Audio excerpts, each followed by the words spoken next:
If you've been nervous or stressed before giving a presentation or taking a big exam, you've experienced performance anxiety. The stage fright or performance anxiety can be especially high if there's a lot riding on the performance, when mistakes feel deadly, when it feels like you have to be perfect or risk failure and rejection.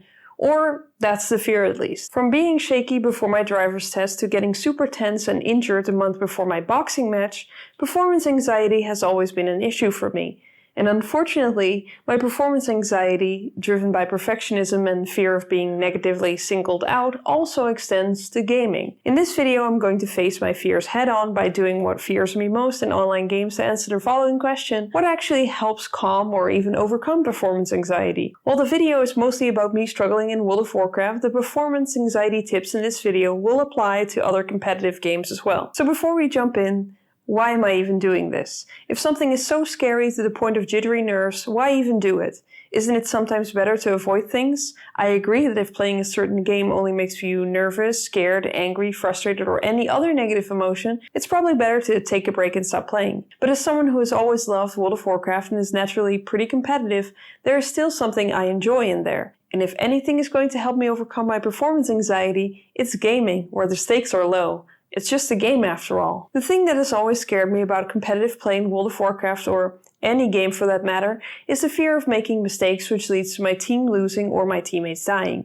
So naturally for this video, I am stressing myself out extra by playing healer in Mythic Plus with pugs. Why does this scare me? Well, for one, Mythic Plus is a scaling mode in which groups of 5 players try to speedrun a dungeon. If you kill all the bosses and required enemy forces and make it to the end before the timer runs out, you upgrade the key, and the key holder can try a higher, more difficult level dungeon. Every player in the group also gets score or rating. The faster you get to the end, the more rating you get. Regardless if a key is timed or not, everyone gets a chance at loot at the end of a completed run. If you fail a key, by the way, you downgrade your key. Making mistakes with fatal consequences can have serious impact on your group's ability to make it to the end, let alone beating the timer.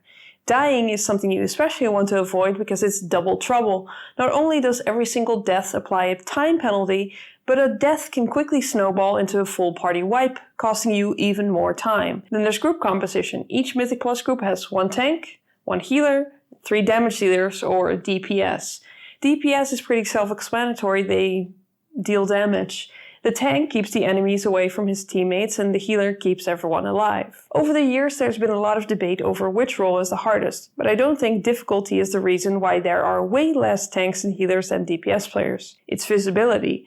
If you mess up as a DPS by missing a spell interrupt, for instance, especially at lower levels where this doesn't one-shot you, the group can still recover. When the healer fails an unavoidable damage healing check, or when the tank dies, the group might not recover. There's only 1 tank, only 1 healer in the group, so if you make a mistake, it's going to be way more visible. I chose to play a healer for this challenge because I think it's the best way to tackle my fears head on, and because the role always seemed the most interesting to me. In the past, I've played all 3 roles in Mythic Plus, but that was all in an organized group, and that's the last piece of the puzzle here: pickup groups. Mythic Plus is both the most popular game mode in World of Warcraft and the most complained about. Some people call it a toxic hellscape filled with flamers and levers. Others would be lucky to even get into a group. While these dungeons benefit from some form of communication at higher levels, most Mythic Plus groups are pickup groups or pugs.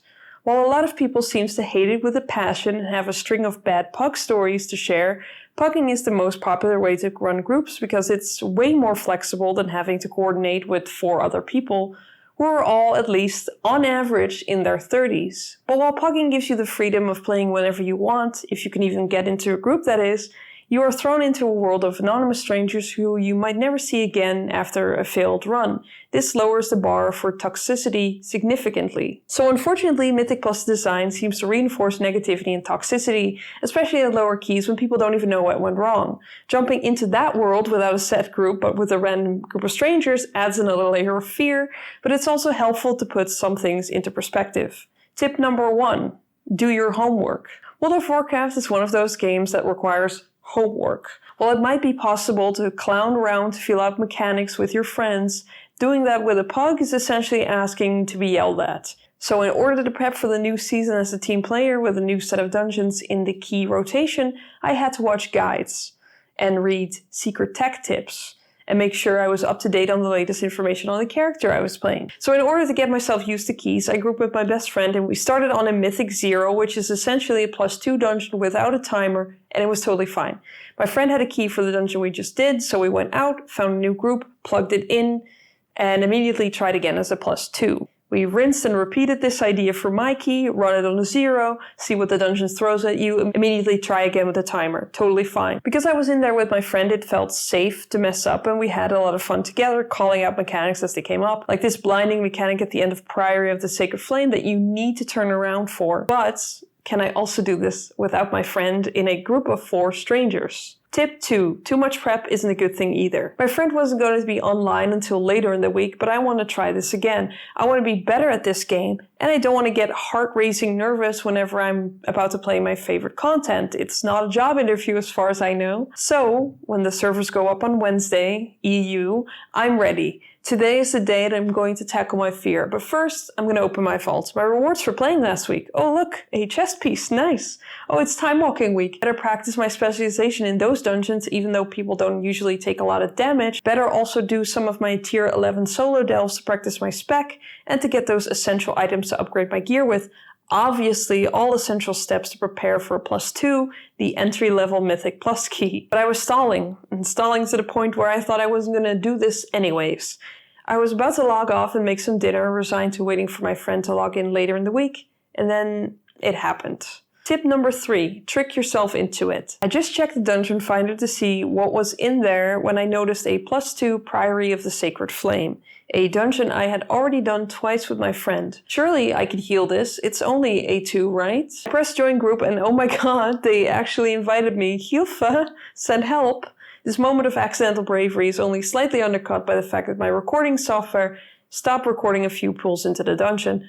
Oh well, here's an artist rendering of how the dungeon went down. We went in, me shaking like a leaf, terrified, so much so that I pressed the wrong button to use my mindbender. I practiced for hours in delves for nothing, but this is the part of the dungeon that I still have footage for, so as you can see, I recovered, we were fine. Of course, as soon as we get to the first mechanic during the boss fight, my whole game just freezes completely. This is a known issue since the release of the latest patch, but it might also be related to Windows or a video update. Either way, it doesn't matter because I returned to my unfrozen game as a corpse. Cool. And I'm not even a holy priest this time, so no cheat death, RIP to a real one. Oh well, we press on to the second boss. The trash before it seems relatively fine. I do make rotational mistakes. We even wipe once. But we managed to time it and everyone seems chill. So the point is, sometimes you need to trick yourself into getting over the anxiety mountain only to find that it's not even that bad. And if something goes wrong, well, it often can be fixed or it doesn't even matter that much. Tip 4, accept mistakes. Everyone makes mistakes. It's inevitable. For my next challenge, I decided to join a dungeon I hadn't done with my friend before. I watched the guide, I read the boss cheat sheet before going in, but I had no idea what to actually expect. The dungeon? Cinderbrew Meadery, infamous for wiping and destroying uncoordinated groups, especially this first room, because if your tank is feeling spicy and gathers all the enemies in the room, you're very likely dead. But my tank was a chill guy and we made it through no issues. The rest of the run was pretty smooth despite me messing up a lot. I forgot to apply a basic spell most of the time. I ran into avoidable mechanics like here when I get disoriented in the beginning of the dungeon and lose control of my character, or later when I let the tank's frontal, this big cone, hit me in the face and kill me while I panic, trying to keep everyone alive. But this friendly Death Knight resurrected me and I was able to heal the incoming damage. I made mistakes, but that's totally fine. We pulled through. Even upgraded my key to a +4. No toxicity, barely any communication at all in fairness, but it was fine. It was chill. Tip number 5, record your gameplay. Seriously, if you feel anxious about your gameplay or performance whatsoever, record it. In the heat of the moment when you're fully panicking, you tend to hyperfocus, often on the wrong things. Like how in this workshop run, I obviously missed this bot creeping behind my party frames to kill me. Or in my Dark Flame Cleft run where I had a Dispel available but I forgot to use it. When you record your gameplay, especially with a spell tracker on, you will have an objective version of what happened. A video you can learn from, improve your gameplay, but also see what actually happened instead of what you thought happened as you experienced panic and only had a pinhole of sharp vision. In order to become better at the game and reduce your performance anxiety, it's important to know, was this my mistake? Could I have done anything better even if it wasn't? The answer to that last question is probably yes, by the way. My extra tip here would be to use Shadowplay or to make sure your recording software is set up properly and you have enough space on your hard drive, something I had to learn the hard way. Tip number 6, learn what actually matters. Experience with the game, your character, and the encounters makes performance anxiety way more manageable. When you know which mistakes actually matter, you learn to take risks and sometimes let people sit at low health for a second while you dodge a deadly swirly. While watching a lot of content about the game will help here, there's no real replacement for going out there and experiencing it for yourself and seeing how you react. If you recorded it, watch it back if you get the chance and make a plan on how to tackle that same situation later. Tip number 7, if you can, bring support. I'm not telling you to avoid playing with random strangers. In some games, it's not even possible to bring a full pre-made. But as someone who has done Mythic Plus with a full pre-made group in the past, organizing for everyone to be online at the same time can be a real headache. Especially if people in your group have different expectations and goals of what they want out of Mythic Plus. If you can, bring at least one person you know and trust. This won't always be possible, but the keys I played with my friend felt so much safer and easier, mainly because we spent the time just enjoying the dungeon and working out what was and wasn't working as we went along. This took the pressure off of having to perform for an audience of strangers judging me and turned it into something my friend and I were experiencing together. Tip number 8, if it's only negative, stop. If there's nothing fun left in the experience, if there's only frustration and toxicity, why go through with it? I only played Mythic Plus for a week so far and I haven't experienced any negative behavior. I'm sure it's out there, a lot of people are talking about it, and I know it has stopped some people from trying certain content in World of Warcraft, but does it weigh up to the dozens of neutral or positive experiences? Editor Seal here to say that I've done a few more Mythic Plus after I recorded this footage, and I've both experienced some toxicity, but also one of the most positive experiences in dungeoning ever.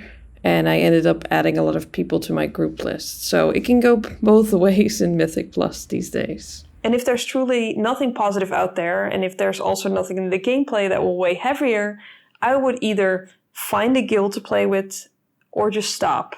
It's a game at the end of the day, and getting stressed out over it while it brings you nothing good in return is just a waste of your energy. Performance anxiety isn't something that goes away quickly. Exposure helps, experience helps, but I think the thing that helped me most is realizing I'm not necessarily afraid of failure or of being imperfect.